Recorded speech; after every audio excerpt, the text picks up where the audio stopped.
డీమార్ట్కి వెడతాం మనం, మనకు కావాల్సింది ఏమిటి? చెంచా. చెంచా కోసం డీమార్ట్కి వెడతాం, అక్కడికి వెళ్ళాక చేట కనపడుతుంది, అక్కడ పట్టుకొస్తాం.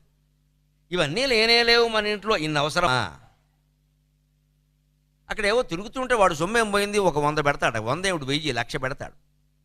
అక్కడ మనకు తిరుగుతుంటే ఏవేవో కనపడితే మనం ఏ వస్తువులు అవసరమని వెళ్ళామో ఒక కాగితం మీద రాసుకుని ఖచ్చితంగా ఆ 2 వస్తువులు ఎక్కడ ఉంటాయని వాళ్ళు అడిగి ఆ 2 తెచ్చుకొని రావాలి.